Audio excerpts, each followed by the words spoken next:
How you doing, Alvin? Hi, Dr. Huxtable. How are you? Thanks for letting me in. It's okay. Hi, Mrs. Huxtable. Hello, Elvin. Is Sandra ready? Well, not yet, but she'll be down in a little while. Would you and Dr. Huxtable like some coffee? Coffee? Yeah, coffee. You mean you're gonna get it? Yes? You're surprised? I'm sorry, Mrs. Huxtable. I didn't think you did that kind of thing. What kind of thing? You know, serve. Serve whom? Serve him. Oh, serve him! As in serve your man? Well, yeah. Let me tell you something, Elvin.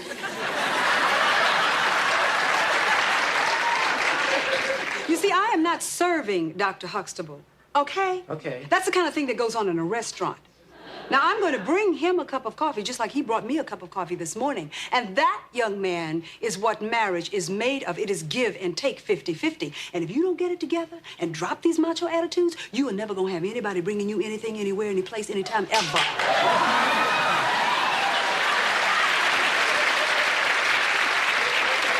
Now, what would you like in your coffee? Maybe I could get you some coffee. Oh, but that's all right. I don't mind getting it, but thanks for offering. Alvin, Yes, sir. when she brings the coffee back, if I were you, I wouldn't drink it. Ladies and gentlemen, thank you for listening, downloading, and subscribing to the latest edition of the 12 Kyle podcast. I'm 12 Kyle. Check this out. On this podcast, we're going to talk about Black motherhood. Shout out to Claire Huxtable, one of the dopest Black mothers of all time. On this week's podcast, we have a special co-host. The co-host is no stranger to the show, as she's been on the podcast several times. It's my homegirl, Chantay. Chantay is the CEO of HER. That's an acronym for Heal, Empower, Restore. And they talk about the effect of trauma on the brain, your behavior, relationship attachment disorder, and self-parenting. Now, Chantay is a lot of things, but more importantly, she's a great mother and a very close friend. And we go way back. So it felt really cool to sit down and interview her and just talk about her journey through motherhood and just being a Black mother. Now, you don't necessarily have to be a mother to have listened to this podcast, but I want you to sit back, relax. We'll drop the theme music and we'll get the podcast jumping. Let's get it.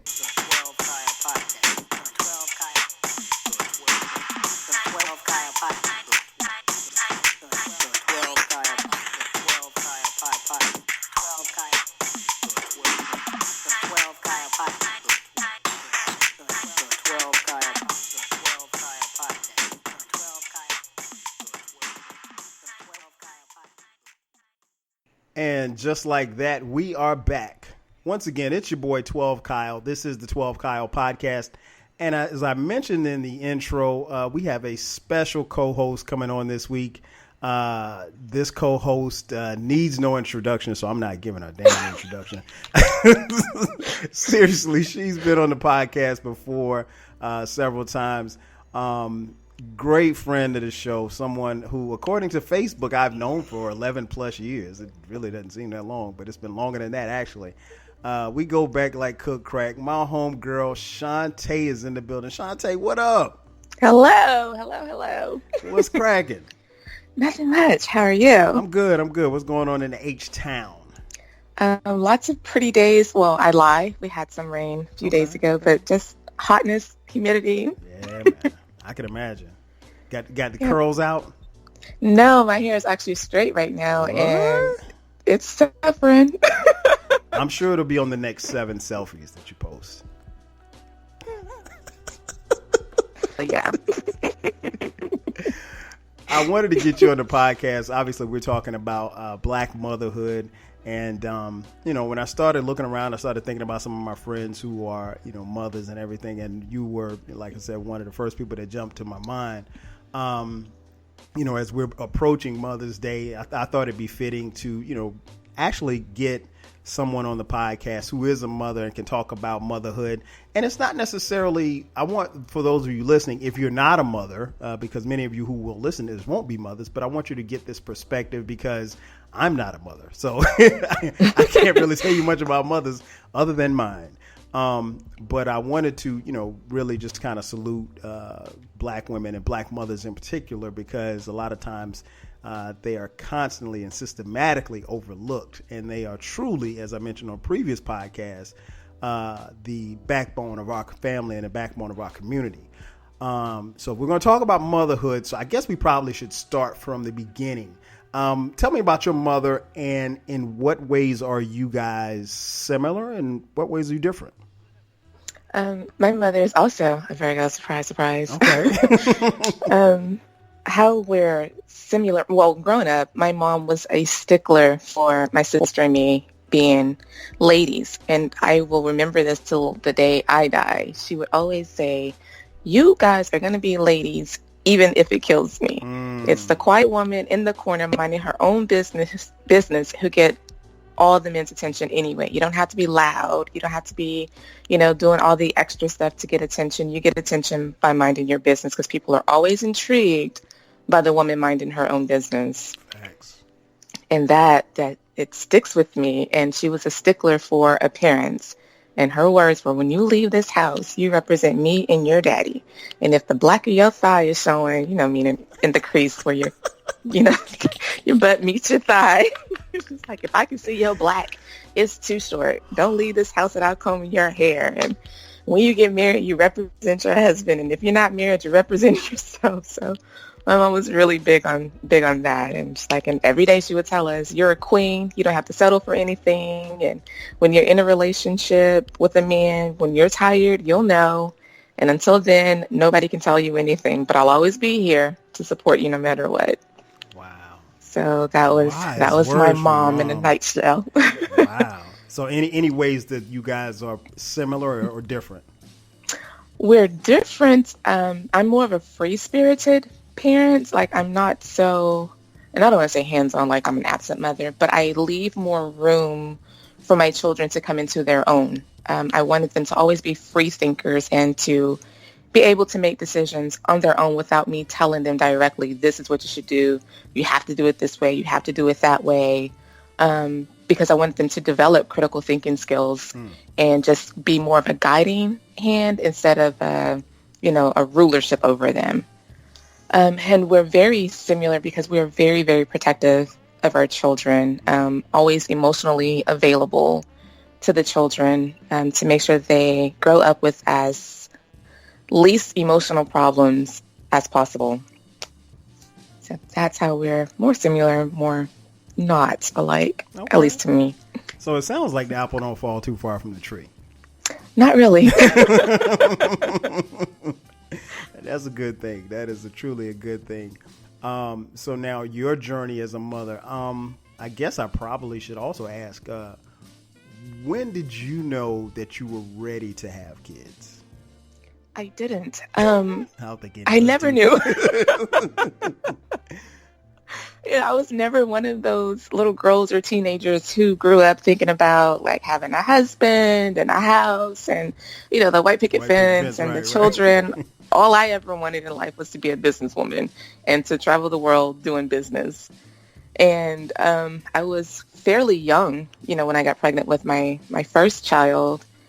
And I can honestly say, in my personal opinion, I think it was divine timing, because I was ready to just go buck wild and do some stuff I knew I had no business doing. So I kind of had to grow up with my oldest child. So he saved me, I would say, from doing probably things that were irreparable to my own self in my own life. So how old were you when you had him? 18, just a few months shy of my 19th birthday. Wow. Young buck. Very young, still a baby myself. Right. That's always interesting though, because that also, that dynamic, that also can lead to a lot of closeness, with you and your child as well. When you're kind of, like you said, growing up with your kid and everything. So I always wonder with women, like you said, because some do grow up, being the princess and, marrying the guy coming in on the the white horse and, that type of lifestyle. Like you said, the two kids, the white picket fence with two kids and a dog and the whole nine. And then there are others that don't really necessarily dream about, becoming a mother, but at some point become a mother and how they transition into that world. Were you nervous at all about becoming a mother? No, absolutely not. Like, it just came so naturally, honestly. And that's not to brag or anything, but it really just came very, very naturally. I think my son and I had like a very intuitive relationship since he was born. If I was upset and not happy, he would be very fussy. If I was calm, he was calm. And I had a great example in my mom. Like, I knew, just by watching her, how to be a nurturer. And I, by nature, am a very nurturing person. So it just came very, very naturally. Okay. And I was an older sister, so I had to take care of my younger sister, even though there's only a 2-year difference. Really? It's just 2 years? Just 2 years. Okay, but, wow. Being the oldest, you still get that mother-like, I don't know, experience, because you have to be responsible for the younger one in a lot of ways. True indeed. Big sister. You got to be the big sister. Right. So when you got pregnant, other than your husband, who was the first person that you told that you were pregnant? And was there anybody you were afraid to tell that you were pregnant? Yes, I had a friend I worked with at JCPenney, and we were really close. And I was nervous because I'm like, my dad is going to kill me.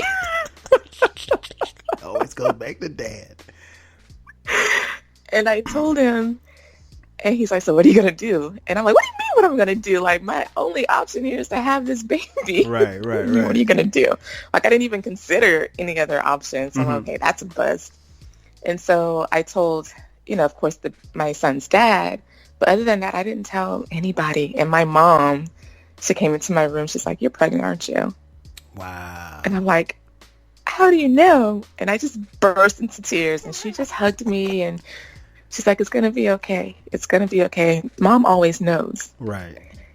And the person I was most afraid of telling was my dad. And he was livid. Really? Livid. What did he say? Oh my God. Like, I can't even tell you what he said because he was mad. And he's like, you're supposed to go to college and be a pediatrician and you're just messing up your life and blah, blah, blah, blah, blah. And as soon as that was over, as soon as his rant was over, every single day in my pregnancy, he was there. He was nurturing. You need this, you need that, you need this, you need that. And when the baby got here, like, they were inseparable. So I'm like, all of that for you to just be all up on this baby and loving this baby. And like, when he's sick, my dad would come and get the baby and look at me like I made him sick and, like, more protective than me. Wow, so, that's amazing. It was a great experience. My parents have always been there from day one with my sons. Well, that's good. That's good. I remember I was, and of course it's different because I was the man, but I was scared to tell my mom. I was petrified to tell. I mean, telling my dad would have been no problem, but I was extremely terrified to tell my mom because I just didn't know what she was going to say. And it didn't help the fact that, my girlfriend, my wife now at the time, Sharice, we were living together and stuff like that. We lived together in college. She wasn't a fan of us living together anyway. Right. Because you're shacking. Oh, yeah, that's right. When I told her we were going to move in together, she was like, boy, I ain't raised you to be shacking up. That's the first thing she said. But what was interesting was I remember distinctly right before we found out that she was pregnant, I want to say maybe about a month or so, my mom and I had a conversation, and we were on the phone, and she was just like, well, Sister Mary Jean at the church, she had her first grandbaby, and you remember Miss Johnson? She had her first grandbaby last week. And he is so adorable. And I'm like, Mom, what are you trying to tell me? She was like, well, I'm not getting any younger. And I was like, are you really trying to tell me to have a child? So I just remembered that conversation. And when she told me that, and so I just, so when I actually told her, that we were expecting, I didn't get no yelling or nothing. She was just so happy. Aww. She was thrilled, and given the fact that our son Dion was the first grandchild on both sides. It was a special time. But yeah, I was extremely nervous. I mean, like, I was when I gave her the news and she was so happy, and I could hear the joy in her voice. I felt like the world was lifted off my shoulders. I felt like I could tell. I felt like I could tell the world, because she was the first person that I told. So really? No, wait a minute. Let me go back. I think I told my brother first. My brother's 3 years younger than me. I think I told him first. And one of the first things he said was, he's like, "You talked to mom yet?" And I was like, I'm like, "Nah, not yet." He was like, "Well, I talked to her earlier. You might want to call her today because she's in a good mood." And I was like, "Okay, I'm gonna call her." Isn't it crazy how sibling relationships are like that? It's so beautiful. It is. And we both had a good read on her. And I mean, she would have, even if she was in a bad mood, that would have made her in an even better mood. But when I saw that question, I started thinking about, as I was doing this podcast and everything, I was like, I got to ask her this, because I just remember how it was for me. And I know it's a little different because, again, she wasn't there. And then given the fact that I wasn't even in my hometown, I was in Atlanta by this time. But it was crazy. But so when we're talking about motherhood, I guess the next question I have actually is more of a statement. I want you to describe yourself as a mother. So I know what your sons might say, but I want you to describe yourself as a mother. Sure. I would say I'm more of a free-spirited mother. I want to say flower child-ish, but but just very free-spirited. Allow a lot of room for error, but also giving correction when I feel like, look, you've gone too far. You might want to consider this the next time something like this comes up. Just this weekend, my son, one of his teachers, texted me and asked if he could help her set up for her dad's 80th birthday party, because she chose some children that she has a good rapport with, children that she feel are responsible. And could he help her set up for her dad's birthday party, his 80th birthday party? And before I could get a chance to respond to the text, because she texted both my son and me, he responded back, "Oh, I'm so sorry. I'm going to be out of town with my dad." And I'm like, what the hell? So I saw that he sent me a text outside of that group text. "Mom, tell her I'm going to be out of town with my dad." But, I didn't get any of these messages until maybe 30 minutes later, and he had already done the damage. Okay. And so I texted him like, you're not going to be out of town with your dad, and you lied to her. It says a lot about her, or a lot about you, for her to trust you. But it also says a lot about your integrity and your character for you to lie to her. If you didn't want to do it, you should have just said, "I don't want to do it," or "I'm not available." But the fact that you lied, I can't lie. I'm disappointed in you. But it says more about you that you lied. And later he went back and he told, "Well, I can be available from 2 to 4. And I didn't want him to feel pressured. Like, if you don't do anything you don't want to do, but don't lie either. Right. Because, it says a lot about you when you lie to people. So I just always wanted my children to grow up, with manners, to be respectful of other people, to be mindful of other people, to be gentlemen, but to also have integrity. So I guess as a mother, I just wanted to raise very stand-up men who treat people fairly and equally. I like that. And that's a great thing to instill, because, particularly for young men, well, young women too, but men in particular, and I tell my sons this too, stay true to your word. And, right. When you are dependable and people can count on you, that goes a long way. And it does. Like you said, that says a lot, because I'm pretty sure that teacher, there's probably more than a handful of kids that she could have called or didn't want to call because she knows she couldn't depend on them, Right. And that says a lot. And that also says a lot about, his relationship and everything like that. I get where he's coming from, because, if it's a Saturday, he probably doesn't want to spend his Saturday. But just say you can't, or, I'm not available. But, and he probably was thinking from the perspective of, I'm the child. I'm not supposed to necessarily tell this adult no.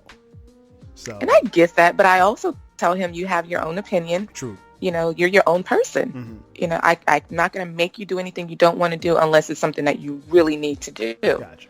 So it's not like you grow up with this instilled fear of I got to obey all the adults. No, you require respect just like adults require respect. So, no, there was no reason for him to lie. We're not going with that. There was no reason for him to lie.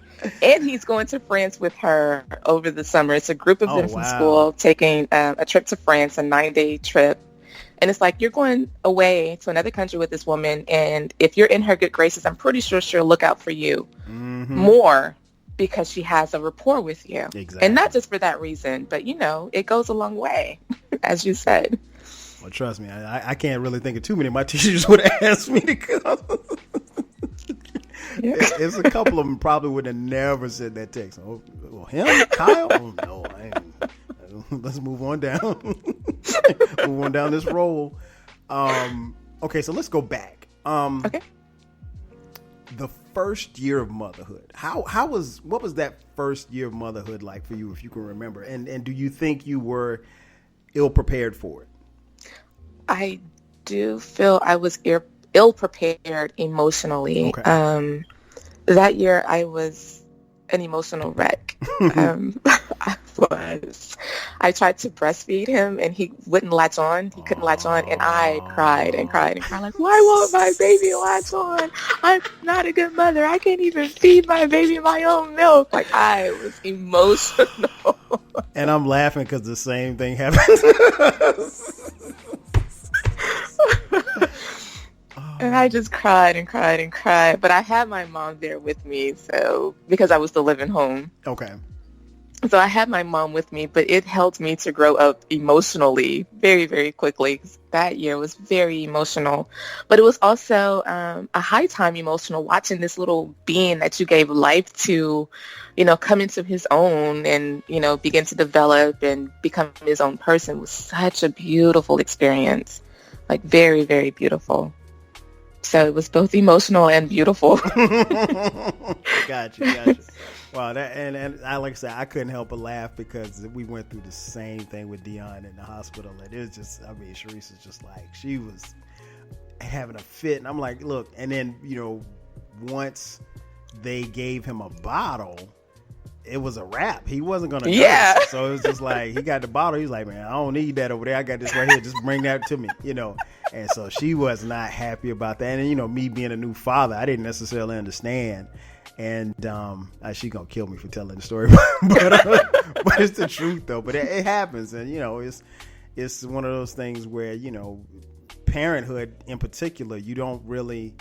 You could tell people about it, but when you're in those shoes, you have to make that walk. It's not really right. much. That experience is your own. Yeah, exactly. People can give you advice and kind of help you along the way, and I'm pretty sure it helped having your parents there, but at the same time, just being a mom, you were solely responsible for this young man, so right. And I just felt so inadequate, like I can't even feed my baby. Like, this is what my body is made to do, and I can't even do that. Were you at that time, since you were young, were you even concerned about society's perception?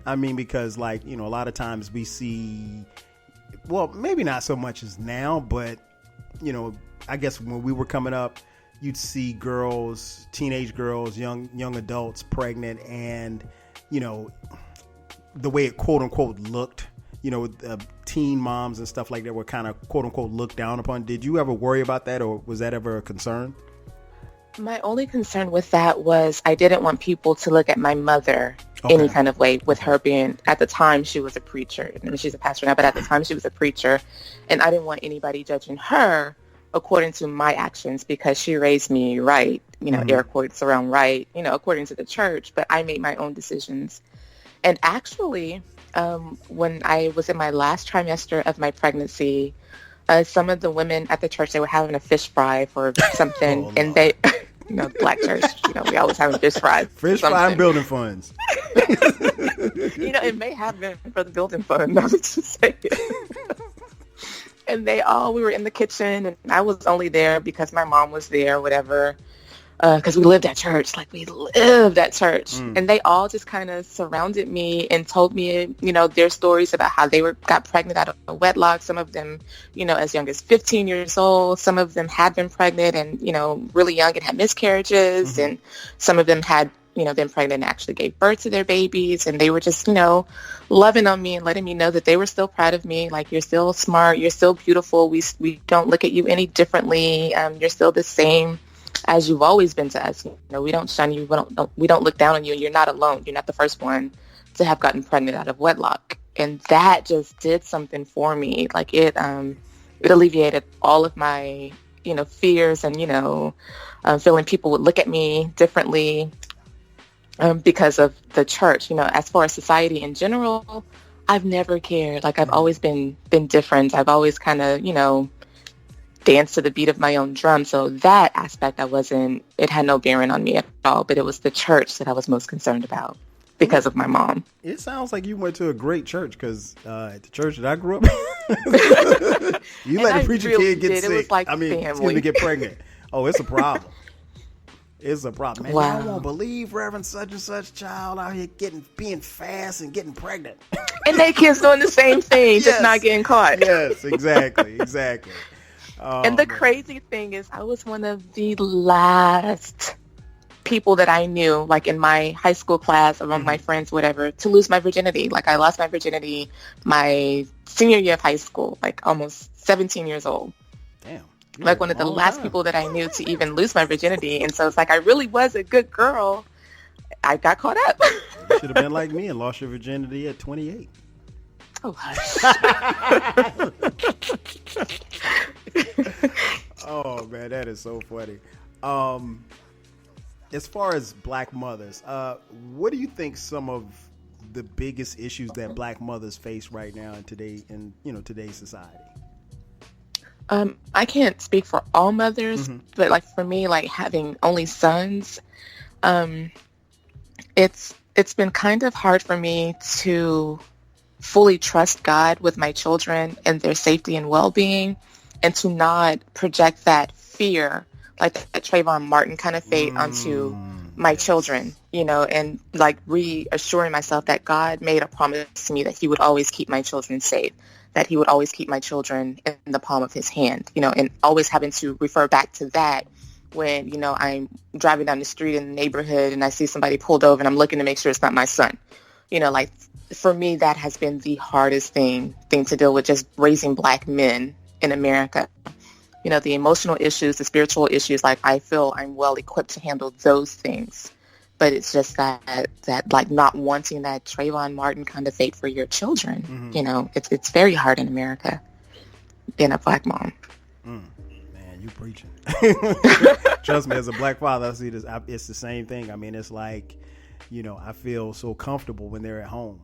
Yes. But when they're not, and then having the oldest one go off to college, and I was just like, I don't know how I'm gonna do this. And then right. It was just like, you just, you hold your breath, and then you turn on the news, and then you see these stories about these kids getting in trouble and kids getting hurt and killed and stuff like that. And at the other end of that story, there's a parent, and you don't ever want to be that parent. And like you said, we all want our children to be protected, because I think, that's one of the number one priorities as a parent, is to keep your child, from any hurt, harm, or danger.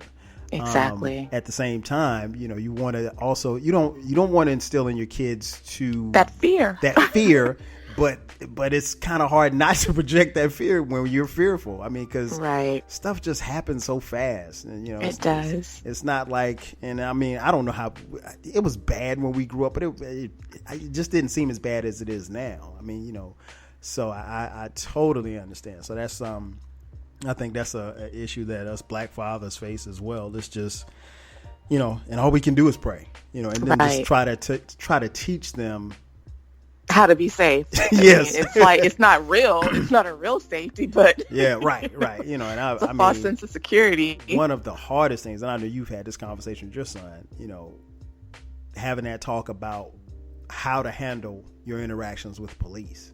Yep. I mean, and I remember having that same conversation with my parents, and it was like, don't ride 4 or 5 deep in a car. Don't do Right. this. Don't do that. And I mean, like, and I remember being lectured on that stuff, and I remember telling myself, well, when I have That'll kids, never happen to me. yeah, that too. Other than being racially profiled about 10 times in my life, but getting to the point of saying, well, when I have kids, that I won't have to worry about having this conversation. And we still do. We still do. Hopefully, long time from now, when we have grandkids, hopefully they won't have to live in that world. But it's unfortunate. But Right. but no, I totally understand where you're coming from on that one. That is something that I think we all face and we all have to deal with. Speaking of, do you think it's harder now to raise a child as opposed to when your mother was raising you and your sister? Or do you think it's easier? Go ahead. Well, I said, or do you think it's easier? I don't think it's easier or more difficult. I just think it is what it is. There were challenges that they faced back then. Like, I remember growing up, it seems like it's all the same. There were little girls. I remember, like, our entire community was shook. Like, this little girl got abducted and she was raped,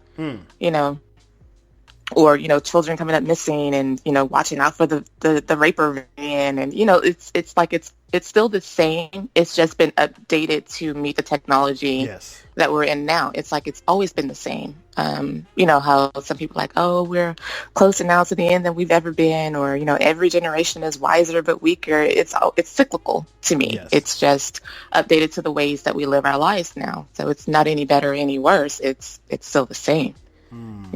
It's just adapted to the way we live our lives now. That is so true. That is a great perspective. And you're right. Technology is kind of caught up, but it's, like the old people saying, ain't really too much new under the sun. It's just not. We're being really exposed to more, but it's still there, and that's definitely a concern for any black mother. What has surprised you most about motherhood? What has surprised me most about motherhood? My children, actually, like, it's so amazing to watch them come into their own and form their own personalities, and to see you and their dad in them, but to see them in their own light. I read something a while ago that says that our children are more evolved versions of us. Wow. And I don't know why that stuck with me. And I look at my children, and they are very much more evolved versions of I see parts of me, but more evolved parts of me in them. Like, my oldest son, he is a daredevil. Like, there's nothing he won't try, And I've that's always gotta been be a scary. rebel. It is, and it isn't. Like, I commend that, because I remember, like, I wish I would have taken more chances, but I was always so, afraid of what my parents would think, like, wanting to never disappoint my parents. And I feel like I missed out on doing some things because I didn't want them to be disappointed in me. And him, it's like, well, I'm just doing it now and suffer the consequences later. And it's like, it has its drawbacks, but I commend that. Like, live your life and find what sticks, find what works for you. And my youngest son, he's just so loving and so kind, but he also, will let you know, like, you're not going to treat me this way. Like, no, that's not fair. Well, how would you feel if somebody did that to you? And I was never outspoken as a child. Okay. Out of, respect, children are to be seen and not heard. But I always wish I would have, stood up for myself more, Oh, man. And so I respect them as individuals, as their own people, as young men coming into their own. And, like, some of their attributes, like, I wish I was more like that. Like, I take chances, but they were undercover chances. Like, I wouldn't let everybody know what I did, But him, he's like, no, you're going to see what I'm doing. Wow. Undercover chances. That sounds just like you. That is a good point too, and I never really thought about it, like evolved versions of ourselves. I could definitely see that, and I sometimes I see certain things in our middle son Cameron, and he reminds me so much of myself, and then like some of the little quirks and stuff that he has that I had that I really don't want him to have. Like, I just want to just choke him. Like, trying to parent the you out of your children. Oh my God, yes, Q, I'm telling you. This dude, he is me at the age that I was, and I'm like, okay, but he's just so carefree and so laid back and so cool, and it's like bro, I need you to be a little bit more assertive than cool. And he's like, and he's probably thinking, well, Dad, you assertive and you cool. What's the deal? And it's like, I'm like, I need you just to push a little more. I don't need to have to keep pushing you. I want you to develop that push within yourself. Right. But yeah, you're right. I see a lot of them, both of us actually, in our children, and it's a beautiful thing, especially as you see them evolve as they get older. Right. The scary thing is when you look at them and you realize that they're an adult. Yes, That's that is the very, very scary. It's very hard to deal with because you don't feel like they're ever really. No. No. I mean, think about it. You've raised two young men, and you have, your mother and father there, and I'm pretty sure on many levels you are like your parents equal. You may not ever say I'm equal to my mother and dad, but you really are. You may not right, ever technically see you are. Yeah, exactly. You may not ever, and your sister as well. Right. But you just see yourself as you're still their little baby, and that's the way they still. And that's how you see your children. Exactly. So it's always great to see their evolution. So the next question I had is, what do you want or wish for your kids? Above anything else, above all other answers, I wish them genuine happiness. Because so many of us grow up with our parents' expectations, what society expects of us. Like, you're supposed to go to college, get this great job, be a doctor, be a lawyer, be whatever, and, get married, have children, and that will make you happy. And a lot of people did that, and they're not happy.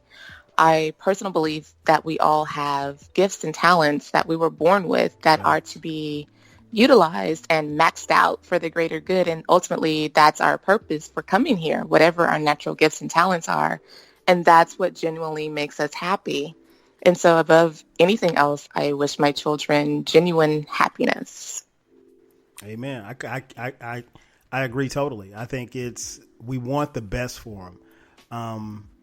As they get older, sometimes we see that what we determine the best may not necessarily be what they will determine the best, but that's what we want. And genuinely, you want your child to be happy, right? And you want them to be happy and productive citizens in whatever they choose to do, and not necessarily, because we came up in an era where they said, hey, you go to college or you go get a job, you get something, and you work at this place, and you work for 20, 30 years, and you retire and live happily, start a family, you live happily ever after. It don't really work like that. It doesn't. And how many of us have done that, and we're not happy at our jobs, not happy with this life. We're stuck in these offices on these beautiful days like, man, I wish I could be out there. But no, I'm stuck here working for somebody else. And when I get off, it's going to be dark because I have this hour commute home. And when I get there, I'm tired. I have to decompress before I deal with my family. Exactly. Yeah, it's definitely interesting, and it's times have definitely changed. And I think even like one of the things that I try to, actually both me and my wife, we instill in the kids, we don't necessarily say like, when you get out into the world and you're working a job, because I don't want to necessarily confine them to necessarily think that they have to work for someone else. Right. Entrepreneurship never really was pitched to me until I got to college, really. And even though I saw it around me growing up, but it wasn't ever really pitched to me as in something that, hey, this is something you could do this on your own. You don't necessarily have to go punch a 9-to-5 for someone else. Right. And it goes back to what you were saying earlier about the talents that our children possess. Every child has 6 or 7, maybe 10 to 10 talents. And it's up to us as parents to, help develop and, let those talents evolve. And, one of the things that I think some of us get kind of bogged down with as parents is that, we go by the model that our parents set forth, and then we tell them, okay, well, hey, because I went to college with a whole bunch of kids that didn't have any business in college. They were just wasting their parents' money, and they really weren't fit for that. They probably would have done better if they had gone to work, or if they had gone into the military, or if they'd done whatever they wanted to do per se. Right. Or even a trade school. Yeah, exactly. Or a trade, and but it's about whatever their talents were. And some people have a talent for so many different things. Right. So I agree with you 1,000% there. We want the best for them. We definitely want the best for them. They may not see it at this stage. Of course not. But they'll realize it later on in life. What else? What advice would you give to a young mother listening to this? Because this podcast is all over the world. Everybody, in different countries listen to this podcast, even though I don't speak any different languages on this podcast. A young mother listening to this podcast, what advice would you give to them about, let's take that back. A young Black mother listening to this podcast, what advice would you give to them? To more than anything, find your calm, find your center, and mother from that place of calm, mother from your place of peace.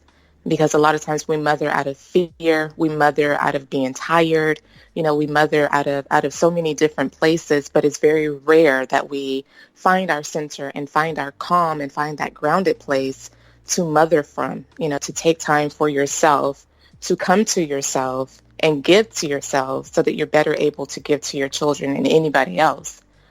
Just mother from your place of calm, from your centeredness. Damn, I might need to put that in a book. Damn. I like that. That was dope, Q. Yeah, that is very good. I totally agree. And it's something you really don't think about because I don't know how calm my mom was when me and my brother were cutting up.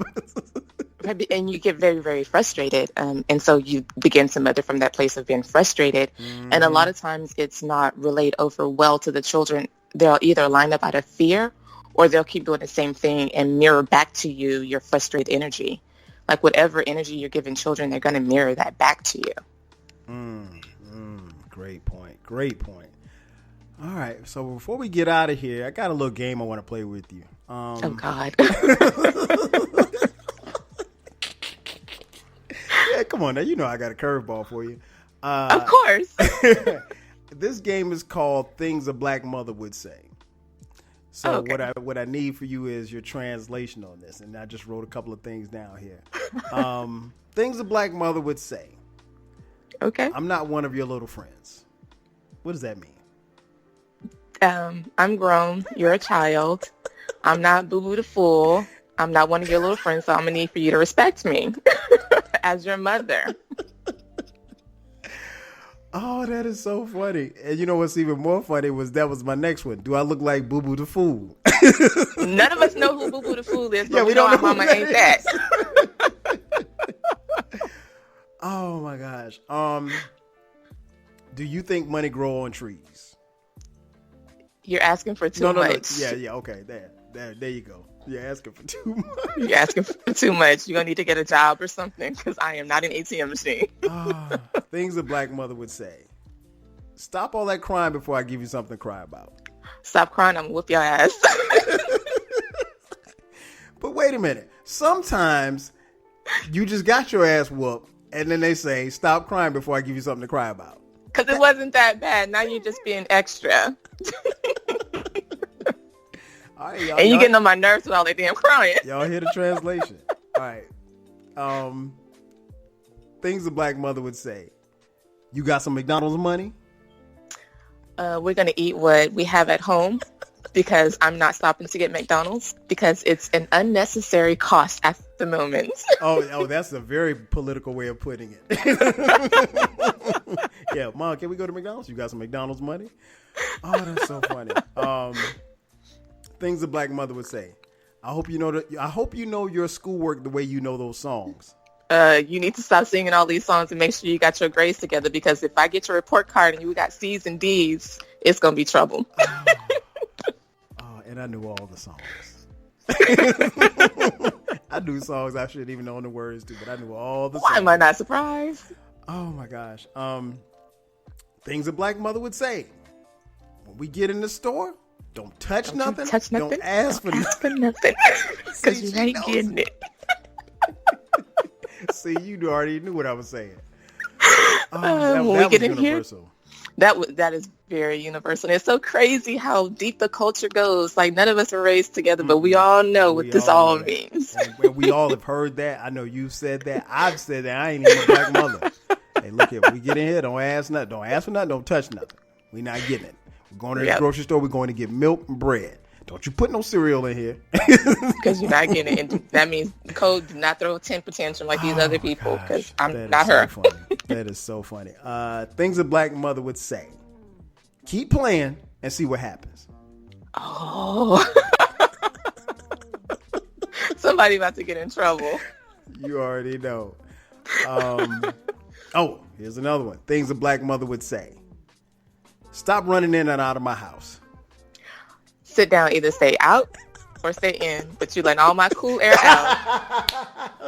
So sit down. Yeah, black mamas they have a monopoly on the cool air. Like, the cool air don't belong to nobody else. Yes, like you letting all the cool air out the house. Yo, one time my mom, she's gonna kill me for telling this story. But we had like a gang of cousins. Like, we always had a gang of cousins over, or we were at their house.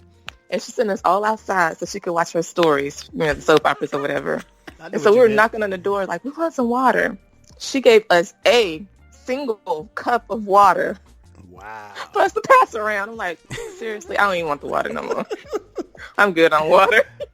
Oh, yeah, at least that's better. I mean, my mom, you better drink from that spigot outside. You better grab that water hose.